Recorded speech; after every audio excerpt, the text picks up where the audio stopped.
with your kids.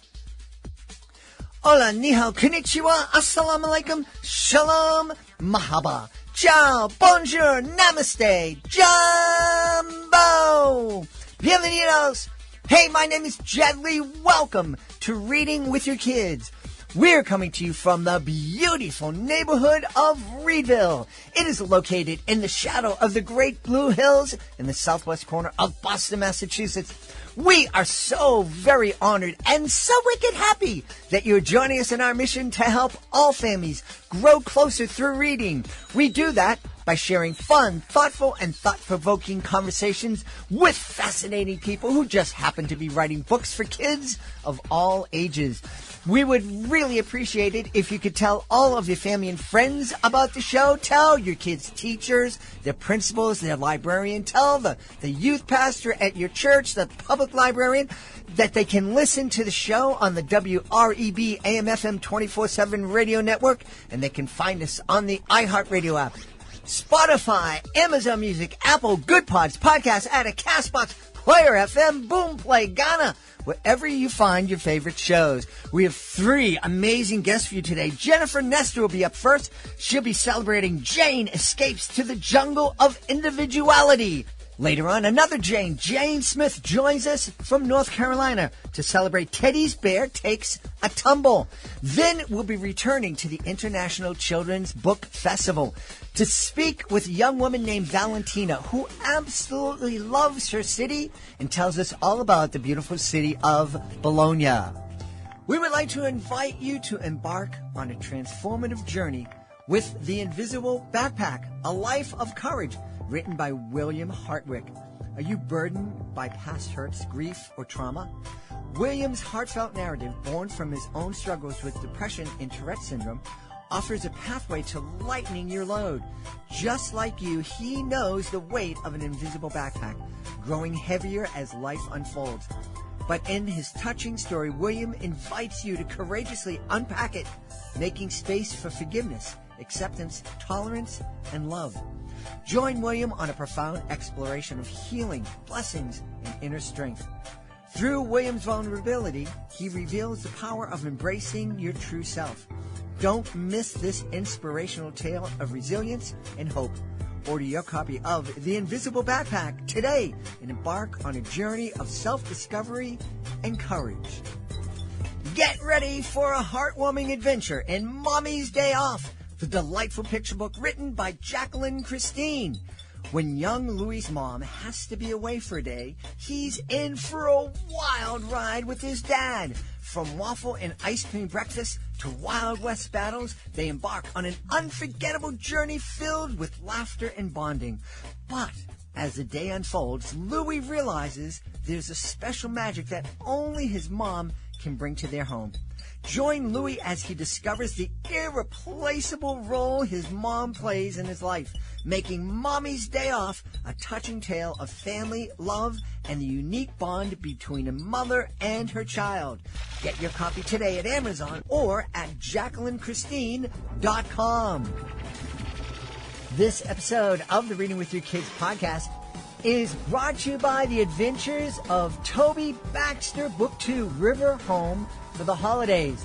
It is a Reading with Your Kids certified great read written by Tim Wright. River Home for the Holidays delivers a captivating blend of humor, danger, and inspiration.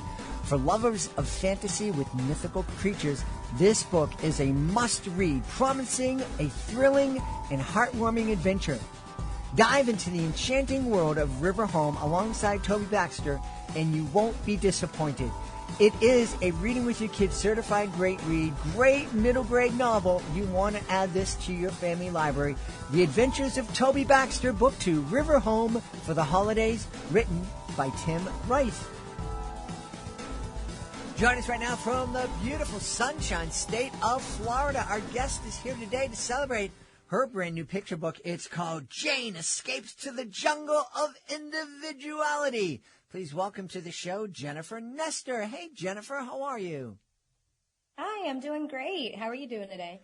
I'm really looking forward to finding out about Jane and this jungle of individuality.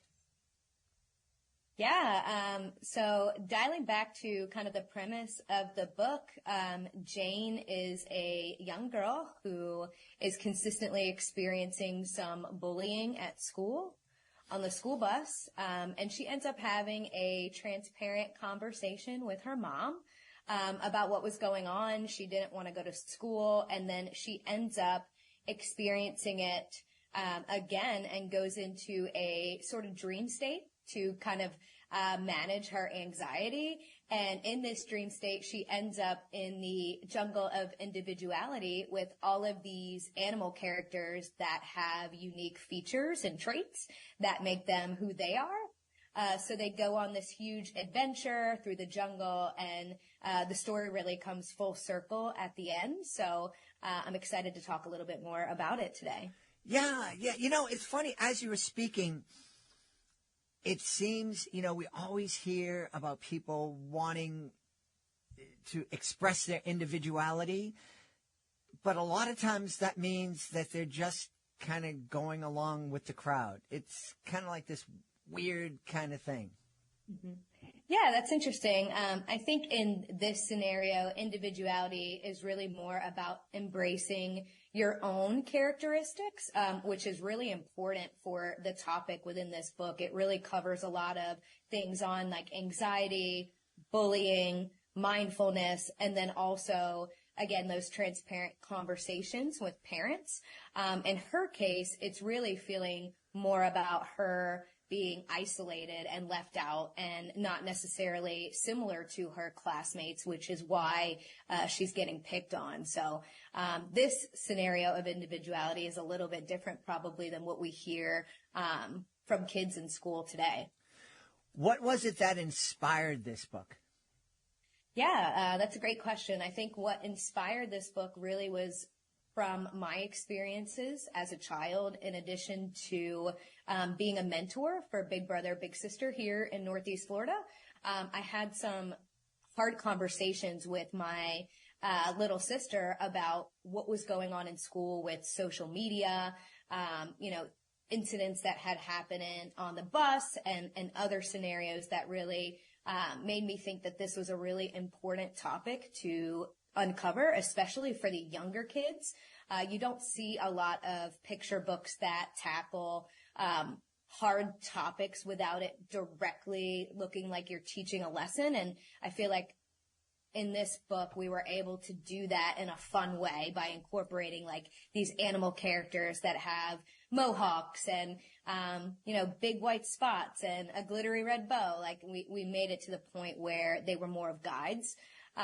So I think it was a good way to kind of weave in some lessons for the younger children's group. Yeah.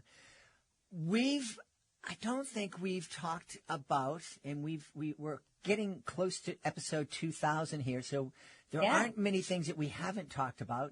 But I think one of the things we haven't talked about is Big Brother, Big Sister, which is a wonderful organization.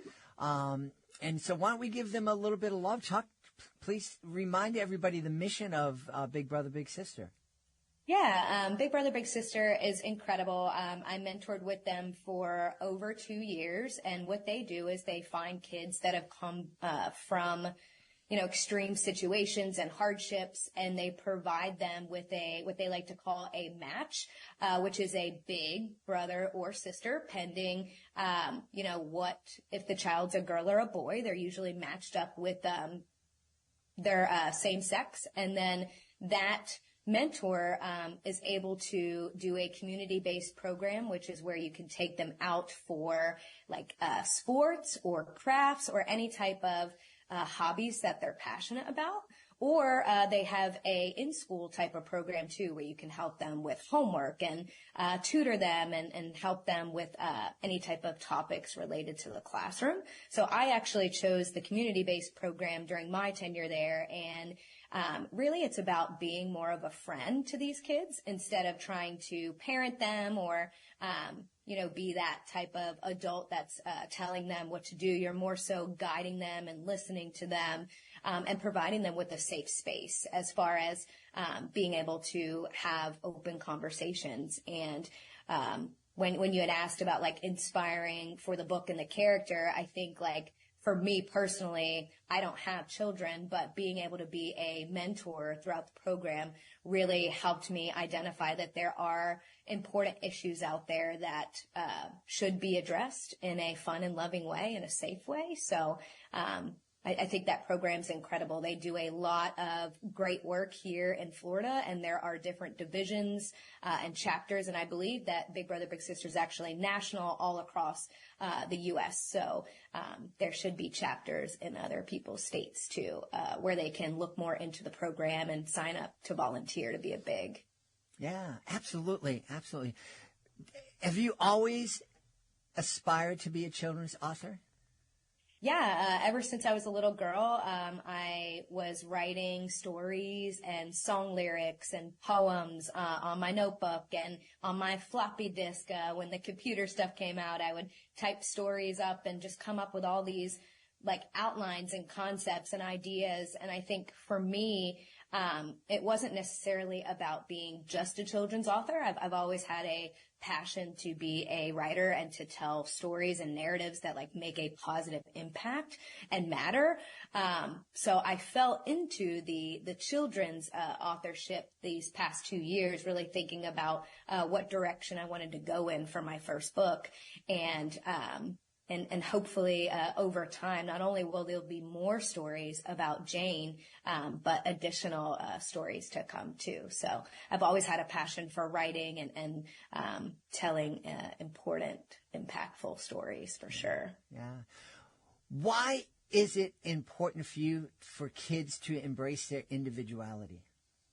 Yeah, I think it's really important for kids to embrace their individuality because we see so many heavy topics in schools these days and, depression and anxiety and mental health awareness. If you look at the statistics out there for the impact on mental health for things like social media and so forth, you'll see that there are staggering statistics that say that it's negatively impacted the children's and health. And so for individuality, being able to take small things that the children might not love about themselves, like little things like wearing glasses or the way they dress or their hair or even qualities like being shy and humble, which is what resonates with Jane in this story. Learning to embrace that and love those features about yourself, I think is really important because I think kids need to find a way to safely like develop that confidence as they experience these unfortunate like situations in school and so forth, being able to deal with that and just kind of look inward in the moment and say like, well, I like these things about me. My individuality makes me strong, which is one of the last lines in the book. Mm-hmm. Being able to own that and embrace it, I think is really important. So, again, this concept of individuality is a little different than being like more vibrant and all of those things or funky or quirky. It's more about just taking any trait that you have that one might get made fun of or bullied for and being able to frame it in a more positive way. How did you learn how to do that for yourself? It's a great question. I think for me, it's just years of being able to take that perfectionism that I've experienced through like sports and work and education and so forth and turn it into like micro wins and small things that I've accomplished, in addition to like the personality traits, being able to say like, okay, I might I might be from Philly and I might have an accent, but that's okay because, people will learn to love that about me. Or I might have more tomboy features and love to play sports, but that's okay because that's who makes me who I am. So over the years, just being able to like take all of these qualities and things that I've had and be able to say like, I'm awesome. These things are great. And if people don't embrace that or like that, then that's kind of on them. And that's also another lesson that was framed in the book through her conversations with some of the animals in the jungle, like Tim the tiger and Claire the cheetah, and Avery the ape, like them saying like, people might be grumpy toward us, but that's on them. It's not about you. I think I've embraced that over the years too, and learned that that's not something that is on me to change. Yeah. So. What about the future for you now that you've written Jane Escapes to the Jungle of Individuality? Are you looking to make this a series, or is there a new idea coming up? Yeah, that's a great question. I am going to make this a series, so I have a couple ideas on deck for book 2. I'm hoping to make this a series of 3 at least. And then, in the future, we'll see kind of what happens, with Jane and definitely interested in introducing new characters to the mix too. So, the characters that you've seen in book 1, you might see some of them in book 2. But there will be, new exciting adventures for her too. So I'm really excited. I can't say too much about it because I'm almost about to launch book 1, but definitely there will be a series for this. Awesome. If people want to get to know more about you and more about this book, where should they go? Yeah, if they want to learn more about the book, they can go to jennestorauthor.com. That's my website. And they can also follow me on social media. I'm on Instagram at Jen Nestor Author. I'm also on Facebook at the same handle. And then for TikTok, I'm at Jen Writes Children's Books. So those are really my main channels at this time. Wonderful. We've had a real fun time speaking to the author of Jane Escapes to the Jungle of Individuality. Our guest has been the author Jennifer Nestor. Jennifer, thanks so much for being with us. Thank you so much. I appreciate you having me today. Hey, are you ready to ignite a passion for reading in your students? Introducing bookandauthor.com, your gateway to literacy connections. With bookandauthor.com, connecting your school with talented authors of captivating kids' books has never been easier. Simply visit our user-friendly website and explore our extensive database of authors. Filter your search based on budget, genre, and availability. Discover the perfect match for your school and your students. But that's not all. With bookandauthor.com, you have the power to request a proposal. Let vetted authors come to you with their tailored ideas, ensuring an unforgettable literacy experience for your students. Don't wait any longer to inspire young minds through the magic of books. Visit bookandauthor.com today and open the door to a world of literacy connections. Bookandauthor.com, where literacy comes to life. Are you looking for a creative way to bond with your kids? Let me tell you all about Drawing with Your Kids, the ultimate destination for artistic adventures. Join us as we dive into the wonderful world of children's books with renowned illustrators guiding you step by step. From beloved characters to whimsical scenes, unleash your imagination and create cherished memories together. Whether you're a seasoned artist or just picking up a pencil, there's something for everyone at Drawing with Your Kids. Please visit our website, readingwithyourkids.com, and click on the Drawing with Your Kids link at the top of the page and let the creativity flow. Drawing with Your Kids, where every stroke brings stories to life. Hey, we are going to have a great time today. Our guest is coming to us from the beautiful state of North Carolina. She is here to celebrate Teddy's Bear Takes a Tumble. Please welcome to the show, Jane Smith. Hey, Jane, how are you? Hey, Jedley. Thank you so much for having me today. I'm so excited to be here. I'm wicked, as we say here in Boston, I'm wicked excited to have you on and find out who Teddy is and how did his bear take a tumble. Oh, goodness. Oh, goodness. Well, Teddy is very much your typical rough and tumble little boy. You know, he likes to play with Dad and roughhouse and play football and race cars and do all that good stuff. And he and Dad go on a bike ride together. Teddy's got his big wheel, Dad's got his bike, and Teddy's got his bear with him. And Teddy does everything with his bear. He takes care of Bear the same way his dad takes care of him. So he knows how to be that good dad to Bear, right? Because Dad takes good care of him. And when they go for their bike ride, Teddy wants to put a helmet on Bear. But Bear's too small. They don't have a helmet that fits Bear. So they kind of go on their ride, and they like going fast. He likes going fast. I think we all know the little boy who likes to go really, really, really, really fast. And girls too. Mm-hmm. But Teddy goes a little too fast, and his bear goes flying, gets caught up in the wheels, and gets a big tear on his neck, and he's got stuffing coming out. And Teddy and Dad have to team up to take care of Bear.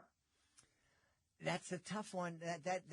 That's like, when you think about it, we kind of laugh, but boy, that is like an epic event in a kid's life. Oh yeah, this is big stuff. I mean, and when a kid has a stuffy, a blankie, whatever their lovey is that they take with them everywhere, that is big stuff. So I think in a lot of ways it's a story that takes something that feels like you're saying, like, oh, you might pass by quickly as an adult. Oh, it's a small thing, but it's big stuff. This is big stuff. Yeah. I think that's so important for us as parents to realize and look at life through our kids' perspective. I mean, they really are learning everything. And those first years, they're learning, they're starting at zero, and they're learning everything. And I think it's such a wonderful thing to be able to celebrate everything that they learn. Oh, absolutely. And this book is very much in that world, because we all know, like you're saying, kids learn directly from example. So when they're the little ones, that's why you always see them imitating whatever mom or dad is doing, whatever grown-ups that are their loved ones they're with, they will imitate. To a T, almost to the point of sometimes driving us adults nuts, because you'll be like, oh, that's what I do. I didn't realize things you don't even realize. But this book celebrates the best of that. Yeah. Because Teddy's dad is good at taking care of him. He changes diapers. He makes lunch. He gets them dressed. He plays with them. He rides bikes with them. And so Teddy does all of those things with Bear. Yeah. And that's why it's a big deal when Bear gets hurt. And Teddy starts out doing what his dad does for him. Because when he runs over Bear, he crashes too. So Teddy and Bear take a couple bumps. And of course, Dad goes to Teddy first, and he helps get him doctored up, gets him a Band-Aid, gets him the hugs, helps him calm down. And when Teddy's all set, he goes looking for Bear, of course, because he's got to get Bear. And so he does exactly what Dad did for him. He gets Bear together, he cuddles him, he holds him tight, he uses little Band-Aids to hold Bear's tear closed. And he's feeling good, because he's like, I'm doing what my dad, I'm doing what Dad does. Yeah. And kids are so proud when they can do, imitate the best of their loved ones. Yeah. You said kids get so proud when they can imitate what their loved ones does. And you said it much more eloquently than I did. But I think parents, when you see your kids imitating you in a caring way, by caring for their stuffies, that's caring for their blanket, and being loving, and they're doing it because they saw you do it, I think you should give yourself a pat in the back. Give yourself an attaboy. Oh, yes. Yeah, definitely. This is like, that's like what we aspire to as parents and as grown-ups and caregivers, right? Absolutely. Yeah. And one of the things that's really great in this story is you see, Teddy and Bear, and then you see Teddy and his dad. But it's actually also a multi-generational story in that Grandpa comes into the story also. Because Teddy's fix with the Band-Aids only works for a little bit. It doesn't do the whole job. And as they're riding their bikes home from the park, the Band-Aids start to pop off. And Bear's owie is kind of more prominent. He's got his stuffing coming out, and Teddy's so upset. He's beside himself. He's like, I did everything that a good dad would do. He's like, I already did everything. I don't know what else to do. And Dad, of course, says to him, well, I think I've got a plan. He's like, don't worry, Teddy. Come with me. Get there. We're gonna go see Grandpa. And he goes to visit Grandpa, actually at his auto upholstery shop. And Grandpa sews up Teddy, and he shows up Bear, and he shows Teddy and his dad how to sew up Bear at the auto shop. And so they kind of, all of the guys together team it. And I feel like that's like such a fun celebration of just the best of that positive masculinity of all those guys together fixing up the teddy bear. Yeah. And I love that in Teddy's Bear Takes a Tumble, we get to see a legacy of love. Yes.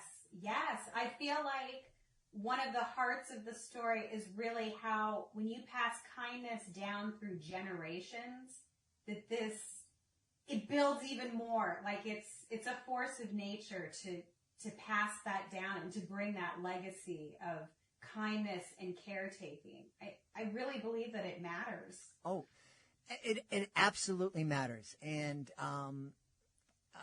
like you said, the kids imitate us, and what a great way to continue that. They imitate us, and they grew up to be a great dad or a great mom that's loving, and hopefully a great loving granddad, and just to keep that going through the generations.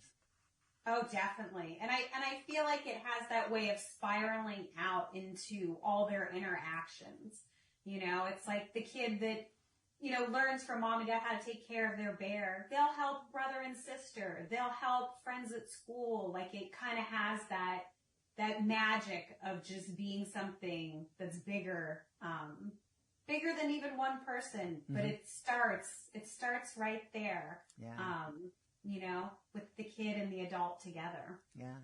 Was there one thing in particular that inspired this story?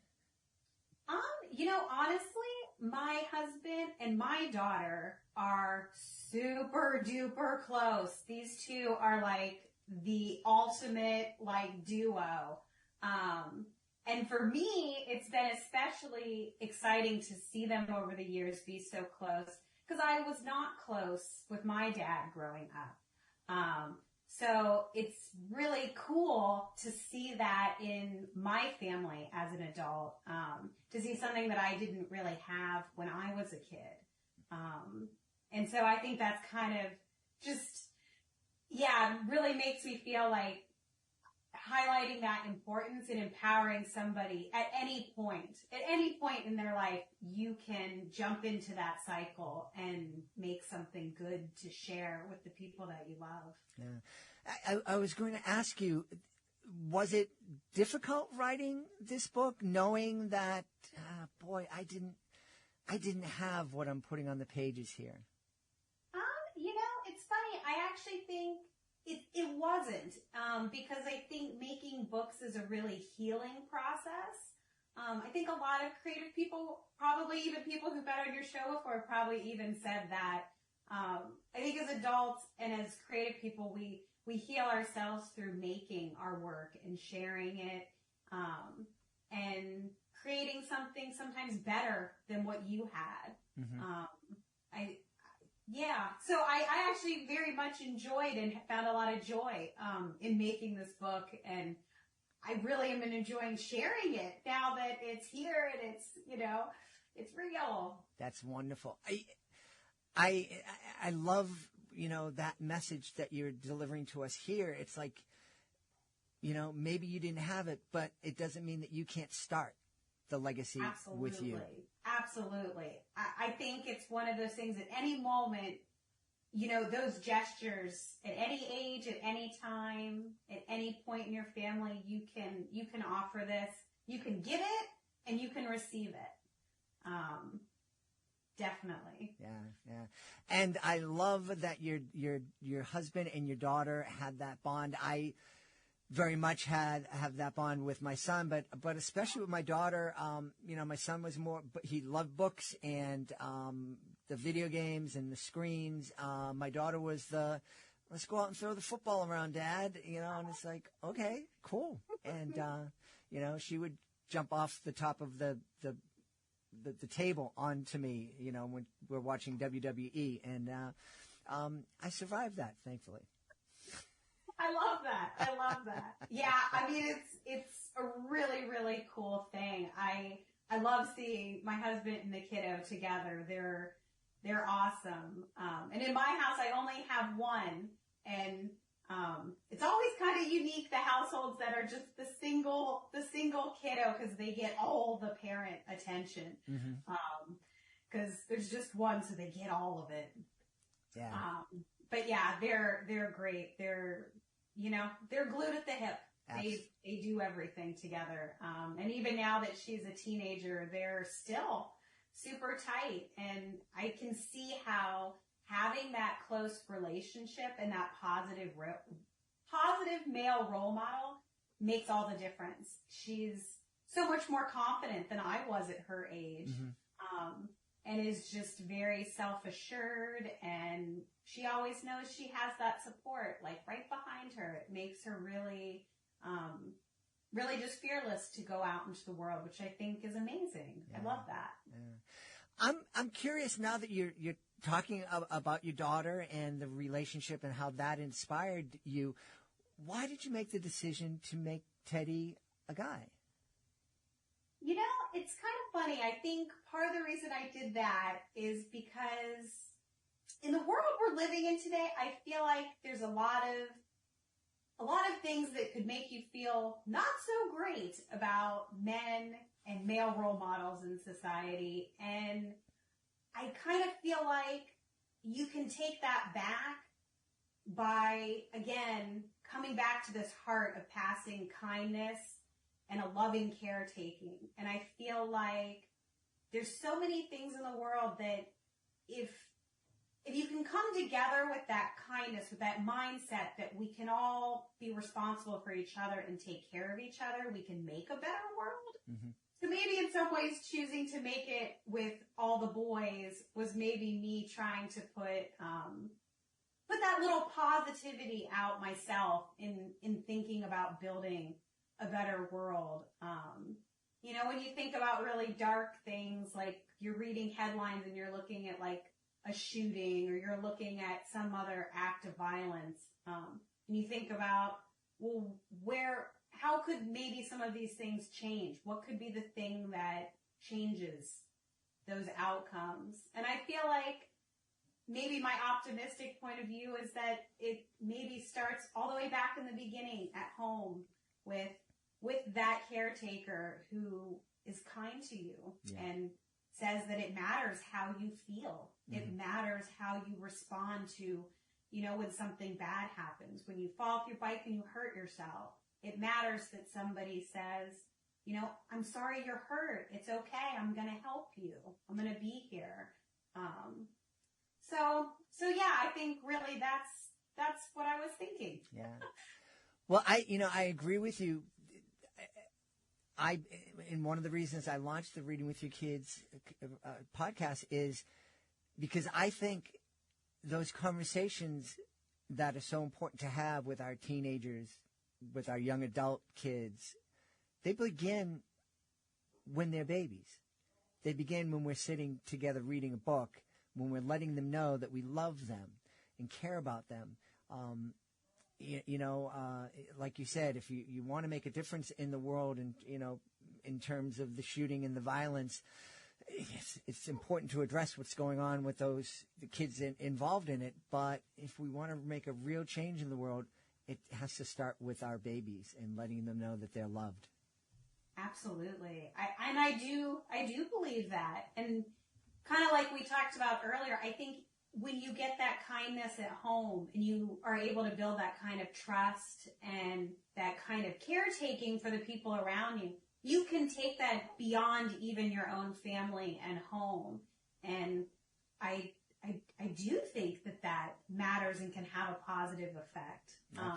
And of course, as an artist who makes and writes books for kids, it feels like a good, positive thing to offer with this story. Yeah, absolutely. Hey, you told me you made a choice, and I'd love to explore a little bit. Your first 4 books were traditionally published, and I think that's what you told me. It was actually my first 8 books. Excuse me. I didn't want to shortchange you. Oh, no, that's okay. But you decided with Teddy's Bear Takes a Tumble and another book, you decided to self-publish those.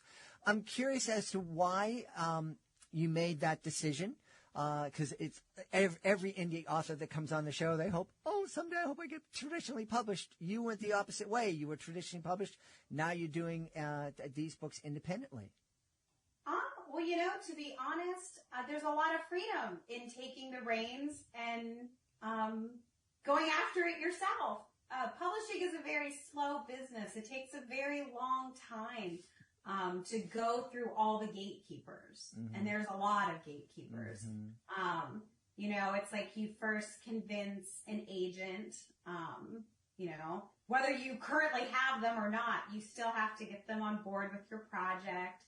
They have to shop it, and they're shopping a lot of projects, and they have a lot of other artists that they represent. So even though they might be invested in you, hopefully, assuming that's why you're with them, it can take a long time. And then the editors have to be on board, and then the editors have to take it back to the publishing house, and they have to get sales, marketing, the money people on board. So there's a lot of people, which can be a good thing. Mm-hmm. It can help produce great work, but it's also very slow. Yeah. And I'm getting older, and I kind of feel like the older I get, the more I feel confident that I can make a great book. I can go out and I can do it. And I feel like maybe like a lot of people, you reach middle age and you realize you only have so much time, right? Mm-hmm. And you want to make the work you believe in. You want to make the books that matter to you. Yeah. And I guess that's where I'm at. Teddy was a book that had been shopped. It was with an agent, and I didn't want to wait anymore. Yeah. I believed in the book, and I wanted to make it real, and so I just did it. Yeah. Good. Well, that's what I did with this podcast. Oh, I wanted to make a podcast, and I didn't have to ask it. Well, I asked my beautiful wife if it was okay. But otherwise, that's about it. I was blown away when I started the podcast, and I was speaking to a publisher, and he said that it can take 2.5 to 3 years from the time they buy a manuscript till it's on the shelves. And I didn't even take into account the time it takes to find an agent, to convince them to sell this book, the time it takes for them to get the publisher to buy the book. So we're talking years. Oh, yes. It can be very intense. People tend to be very surprised at how long the process can be. I think the other part for me wanting to do indie books at this point in my career is I feel like I've spent the first 20 years of my career really marketing myself to the publishers and to the people that would hire me as a freelancer or buy a book that I've developed. But I feel like now, after so many years and with a lot of experience and a lot of books under my belt, I feel like I want to get closer to the readers. Mm-hmm. I feel like the person I want to spend my time talking to and taking my books to is the person who's the end user. Yeah. I don't feel like I want to go through all the gatekeepers anymore. I just want to go straight to the people and say, I've got something great, and I want to find the people that are excited, not just about Teddy's Bear, but about my books, Jane Smith's books, Super Jane's books. Mm-hmm. And I want to give them something good. I want to give my readers something that means something to them and be more direct in connecting with them. Yeah. Well, that's Wonderful. And I'm so thankful we're living in a time that makes it much, much easier for somebody to make that choice and also to connect with people directly. And since you want to connect with people directly, we should probably tell them where they can go to connect with you directly. Oh my gosh, absolutely. Absolutely. Well, you can find me at superjane.com. All of my books are there, including Teddy's Bear Takes a Tumble. I also have lots of free activities and fun stuff for kids, including an activity kit for Teddy's Bear Takes a Tumble. It's a free printable. It's got lots of fun stuff in it. There's like a fill-in-the-blank letter for Father's Day. That's kind of a fun thing coming up. And then also I have a newsletter called Super Readers Club on Substack. There's links to it from superjane.com. And the newsletter's great. We do free activities and lots of fun stuff that's geared right to the readers. So if you're excited about that, come on and join us. We'd love to have you. Awesome.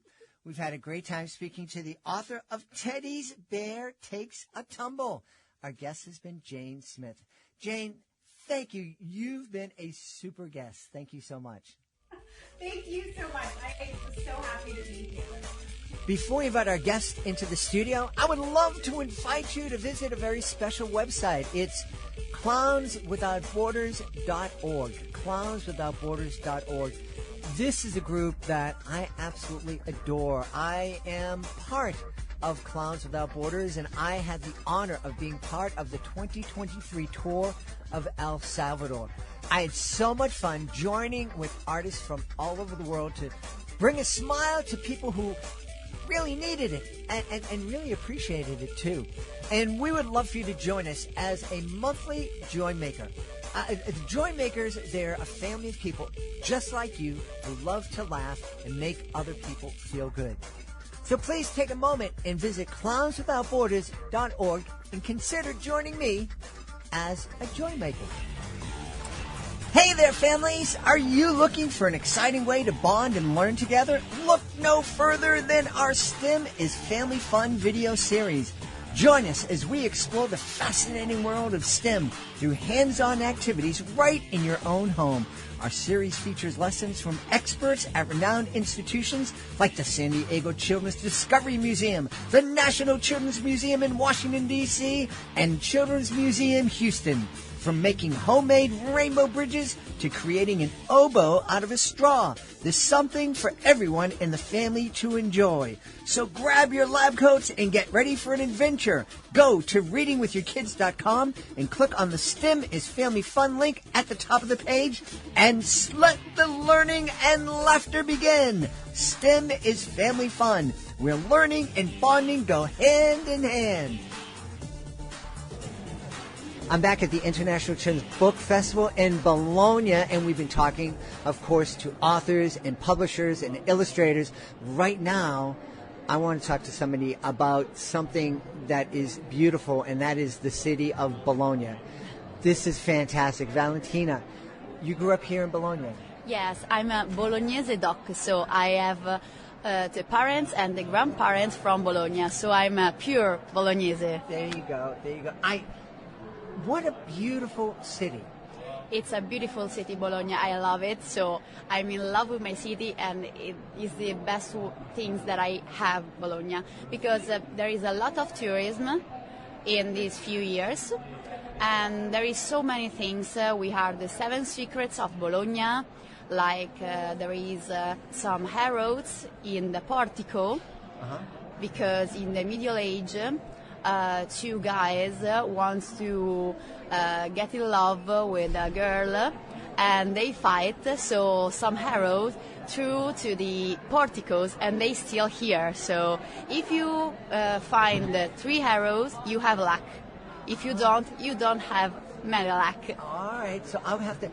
That is one thing about Bologna. There's miles and miles, or kilometers and kilometers of porticos. Yes, and we have a basilica, so a big church that is called San Luca, so it's San Luc, and we have many porticos, and we have 666 steps, and if you reach the last one step, you have to go through the devil number. So you step to the devil and you get in touch with the Mary and Jesus. Awesome. Valentina was just telling me that there's an underground river in Bologna, and you can actually take a boat ride on it?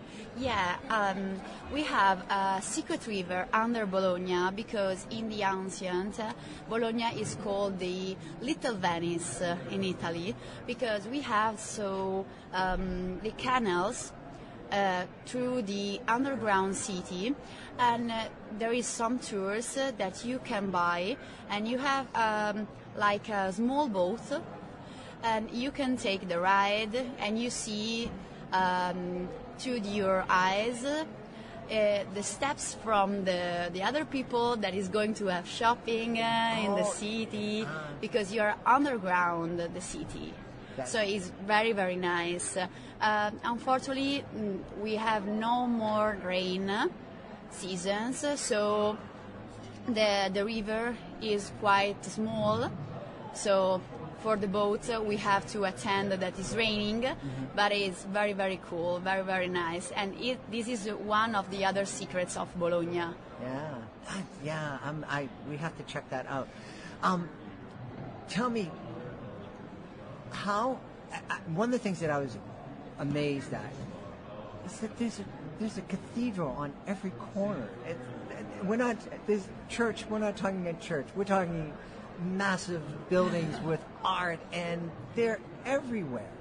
Yes, but Italy is always in this way, because in Italy we have the Pope, and we have the Catholicism is very, very sensitive. So in Bologna we have many cathedrals, many churches. We have the one in the Maggiore Square. There is one of the biggest church in Italy, because if you see it, there is in a part of marble, and there is a wall built. So because if they built all in marble, it will be bigger than San Pietro in Rome. So they just start to say, no, we can't do it. But I think that nobody knows, or maybe many people don't know, that is in this cathedral, Michelangelo, the one who painted the Cappella Sistina, has done a small statue of the Pope. But because Bologna was on the Pope state in the Middle Age and the Renaissance, and then when a family of Bologna against the Pope exercit and win the war, they throw out the statue, and we lost a Michelangelo statue. So it's incredible what the people do, but it's history. It is history. It is history. What's the one thing that you want people to know about Bologna that we haven't spoken about yet? We have so many tradition. For example, if you want to be graduate, you don't have to go up the Asinelli Tower, one of the tower of Bologna, because it's unlucky. If you go up before you get graduated, you never been graduated. So all the people, all the child, all the person from Bologna doesn't go up the tower. I've never been in the tower. I'm graduated, but for lucky, it's better for me. It's also really high. It's really high. And today the Garisenda, the other tower, is a risk because there is a problem with the earth, and so there is some works about, and we can't go up to the tower. So lucky for the Lucky people. for you. There you go. That's wonderful. And, I know Bologna is famous for food. Yes. And what's the name some people call Bolognese? Allora, I have to say to all the hiring that we don't know how is spaghetti bolognese. We don't eat spaghetti bolognese. We eat tagliatelle bolognese. Tagliatelle is a famous typical pasta of Bologna that is like spaghetti but is thinner and is squared. Mm-hmm. Yeah. And so bolognese is the ragu alla bolognese. And then we have lasagna, that is the green one with ragu, besciamella, parmesan. And then we have the tortellino, that is stuffed pasta with meat, mortadella, and with parmesan. It's very delicious. And then we have the cotoletta, that is your milanesa. The milanesa alla bolognese, that is milanesa with ham and cheese, creamy cheese, that is fantastic. So come here and enjoy our food. Absolutely. I have had the bolognese 3 times this week. Wow. Well, Valentina, thanks for being on Reading with Your Kids. Oh, thank you very much. We hope you've enjoyed this episode of Reading with Your Kids and will join us for the next exciting episode of the show. Until then, please be sure to connect with us on social media, facebook.com/readingwithyourkids, at Reading With Your Kids on Instagram, at Reading With Your Kids on TikTok, and at Jedley Magic on Twitter. Hey, you can also connect with me on LinkedIn. It's Jed Doherty on LinkedIn. We have a great YouTube channel, youtube.com/readingwithyourkids. You can find all of our Drawing With Your Kids and our STEM is Family Fun videos at our YouTube channel. And we'd love for you to visit our website, readingwithyourkids.com. You can check out our blog, download our free online magazine, visit our Certified Great Read Wall of Fame, and use the contact button that you can find at the top of the page. Send us a letter. Let us know what you love about the show. We also want to know what you think we could be doing better. And most of all, please let us know who you would like to hear on a future episode of the show. And if you are an author, please be sure to click the Authors Click Here button at the top of the page to find out how you can be a guest. Being a guest, it's fun, it's easy, and it gives you the chance to tell thousands of people all over the world about your fantastic children's book. You can also learn about our effective and affordable promotional services. I want to thank the folks who made today's show so wonderful, starting with our guest, Jennifer Nestor. Please be sure to check out Jane Escapes to the Jungle of Individuality. I also want to thank Jane Smith. Please be sure to check out Teddy's Bear Takes a Tumble. And I want to give a big shout out to Valentina and all the wonderful people of the city of Bologna who made me and my beautiful wife feel so at home and cooked us some amazing food. I also want to thank my team, Fatima Khan, Rory Grady, Chris Doherty, Nick Warner, Kyoko Ito, Kayla Newland, Kristen Barrett, Sydney Swan, Hannah Rose. I want to thank my beautiful wife for all the support she gives me. Most of all, we all want to thank you. Thank you for taking the time to listen to the show. And thank you so much for taking the time to make the world a better place. And you do that every time you read with your kids. I'll be looking for you in the next episode of Reading with Your Kids.